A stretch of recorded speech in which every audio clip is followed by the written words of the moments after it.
So what's up guys? So pupunta tayo ngayon kay Scoot Monkey. Yan sa may E. Rodriguez. So ipapa-change oil natin yung best pa natin, si best friend. Ipapa-change oil. At the same time, pwede na natin pakabitan siya ng MDL at saka ng busina. Kasi stock ko rin yung busina. So yun guys, biyahe lang ako. Mamaya, video tayo doon. So yun lang. Peace! Guys, yan. As of the moment, stock pa kasi yung busina niya, tapos yung ilaw pa natin mapalagyan. So ngayon, papachange oil na rin natin to. Ang odo natin ay 509. So hindi pa talaga maabot ng 1,000 kasi dito ko lang naman siya ginagamit. So yun, samahan nyo ako guys, biyahe tayo. Peace out!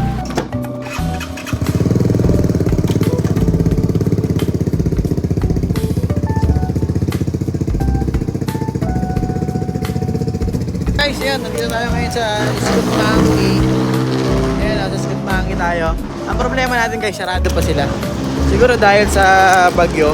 So, meron akong kinontak malapit na dito sa Anonas. Kailangan ko na siya magpa-change oil eh. Medyo hectic yung schedule natin. So, didiretso tayo ngayon doon sa Motozone Manila. So, yun. Biyahe muna tayo ulit. So, matapos nga natin makabiyahe guys, nandito na tayo sa may Anonas, malapit sa Pinoy Pawn Shop ni Boss Toyo. So, ito yung shop nila, Motozone Manila. So dito yan along Anonas, medyo malapit na yan sa may Camyas Road. So tara, pasukin natin para makita natin yung shop nila. Marami silang ginagawa ngayong araw guys at marami rin mga naka-display na items, accessories at iba pa na para sa mga best pa natin. May mga helmets dyan, upuan, and may nagbabapping nga dito. So may mga iba silang service bukod sa change oil and mga panapa-install pa natin sa mga motor natin. So kung makikita nyo guys, yung buong shop nila is, kala nyo maliit lang pero 4 to 5 motorcycles yung kaya nilang gawin dito ng sabay-sabay kung merong 5 na gumagawa. So ayan yung cashier nila. So ayan guys, meron silang mga accessories, bag, tsaka yung mga bracket nila dito na available. Naka-line up na tayo. Mapa-change oil na rin natin tsaka mapakita yung MDL. So habang nag-aantay, meron tayong nakasabay dito guys. Naka Justin Bieber edition yung kanyang Vespa. All white guys, napakaangas niya. And talaga tinitignan ko yung per detail. Tapos meron pa dito isang dumating. Hindi ko alam kung anong tawag nila dito pero napakaangas na rin sa personal eh. Search ko nga to. Alam ko 300cc tong Vespa na to and iba yung headlight niya guys nasa baba ko. Ang angas niyang tignan.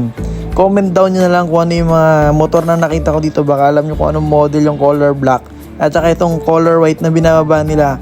Nakita ko parang Vespa rin siya pero kakaiba yung tsura niya. Pero maangas din. By the way guys, meron sila ditong car wash service na ino-offer yan. No? May mga nagpapa-car wash din talaga sa kanila dito. Marami rin sila ng mga available mugs dito guys. Kung gusto nyo magpalit ng mug sa Vespa nyo, meron sila mga available dyan sa display nila. Hindi ko lang alam kung magkano pero magaganda rin sila guys. So yun, papasok na nga yung ating Vespa kasi naka-line up kanina, may inaayos lang.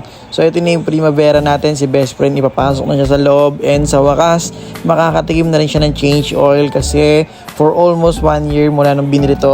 Actually, hindi ko pa talaga siya napapa-change oil kasi nga, hindi ko masyado nagagamit and 500 pa lang yung mileage niya. So, ang sabi kasi sa akin, 1,000 daw.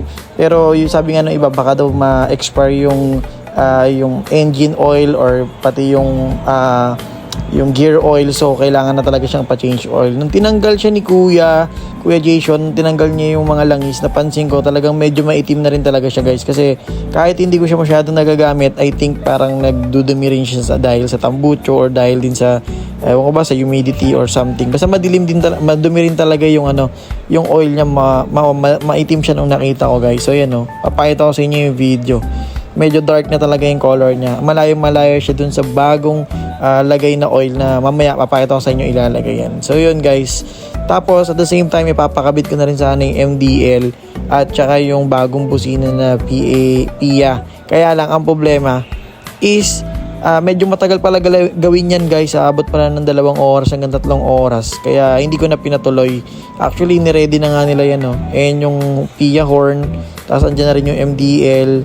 Tapos may mga bracket na sila ready. Yung gear oil na yan, nagamit yan. At saka yung langis na gagamitin sa akin, nagamit din yan. Actually gold yun Gold yung langis na pinili ko.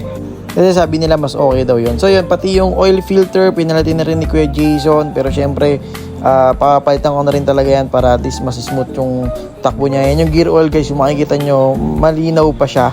color yellow pa siya na medyo transparent. Tapos may nakasabay tayo dito guys, maangas din. All black na Sprint.